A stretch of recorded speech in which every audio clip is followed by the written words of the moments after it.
Here at 7 o'clock this morning, I went and had breakfast with my fiance, right? I'm a black man, a gay American. I live in New York City. Went and had breakfast with my fiance. I haven't had that much time to spend with him. We had breakfast. I went home. I went to sleep. I am staying in a hotel because of these crazy hours, not far from here. I'm on the 40th floor, Chris. I heard people cheering 40 floors below me. And I woke up and I said, what is going on? And I opened the drapes and I could see the city around me. People were cheering in New York City. I turned the television on and there were my colleagues announcing that Joe Biden had become the president-elect of the United States, and not to forget Kamala Harris, the first black woman. I didn't expect to be so overwhelmed by that. I didn't realize the PTSD that many marginalized people, that African Americans, women, Latinos, people of color, white people, PTSD that people are feeling around this country because we have had whiplash from someone who only cares about himself and not uniting people. Chris, over just the last 6, 7, 8 months, you and I have been together. We're sick. I worried. I thought one of my best friends was going to die. I cried on the air. We have more than 200,000 Americans who have died. And as a journalist, we have an obligation to tell the truth. And we have been telling the truth about what this administration and this president has been doing with this virus. And so you got sick. I lost a close childhood friend. I lost a close adult friend. Both of them died from complications from COVID. And then along came George Floyd. And I had to sit and cover that story. We all did. About a man who died on the street, and we all watched it on videotape from someone who seemed to not care about human life, just sat there with his knee on the neck, and we had all these protests around the country.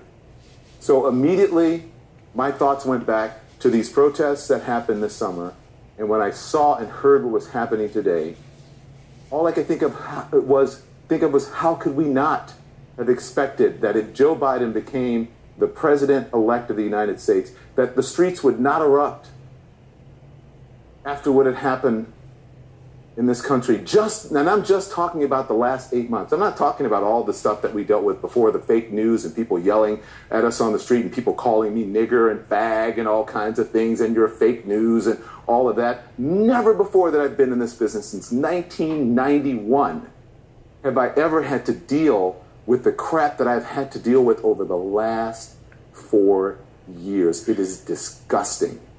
And so just over the last couple of months, we have had all of that. And over the past few nights, we have been saying, we're going to give you some information. We don't know who's going to win. And they're yelling at us. Please, please call this. We are sick of it. We cannot take much more of it. And so when the call finally came, and I saw my colleagues, and I love all of them, and everybody around, and they're all talking about, what about this, and who's this, and they were, Democrats didn't do this, and Democrats. That's not what America wanted. America needed a release valve at that moment. And they wanted to get it off their chests. It was like a third world country, people who had been oppressed. Finally, the relief came that no longer did we have to live under this oppression. No longer did we have to live under people who pretending that up is not up and down is not down, that 1 + 1 doesn't equal 2. And so I can't help but be emotional at this moment. I'm not quite sure what I'm going to say, so forgive me. I may not say all the right things tonight.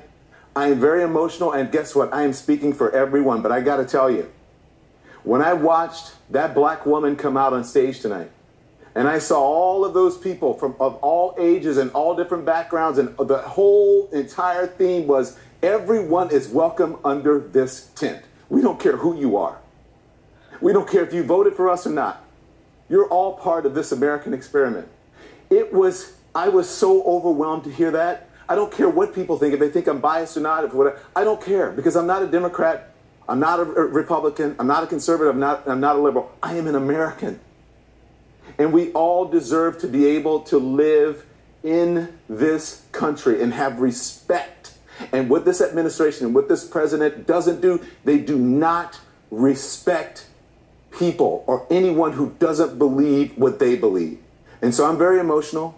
So when you ask me how I'm feeling right now, I'm sorry. That's all I can tell you. This is how I feel right now. I am so happy to have this platform to be able to do this. I may not have it after this, but I really don't care. I am so happy to live in a country that has an administration that is going to go in, regardless. I'm going to challenge them on their policies.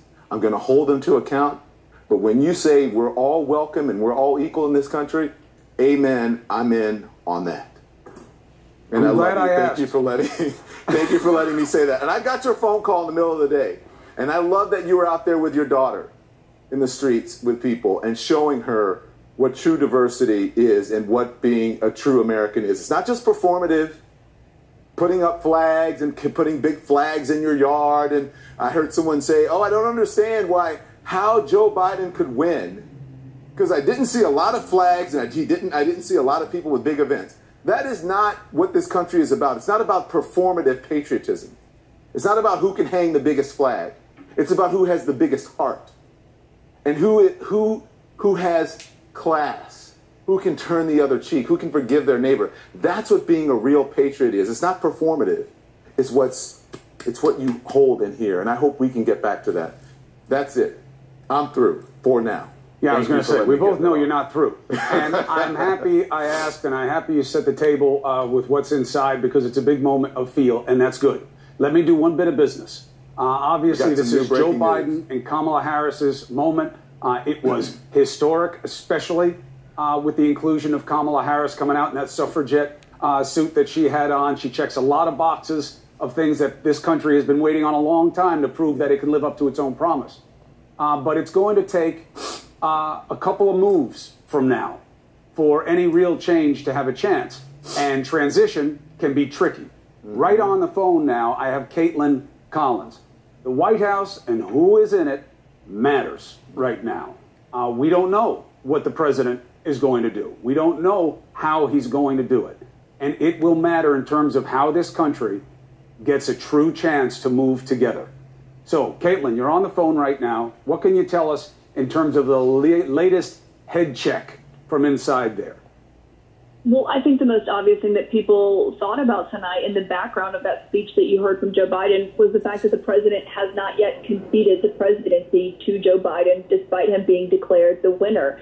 And we've now learned that Jared Kushner has approached President Trump about conceding the election, according to two sources and what they told CNN. But of course, the question still remains is, when is that going to happen? Has the president agreed to do so? And that's what we still don't know.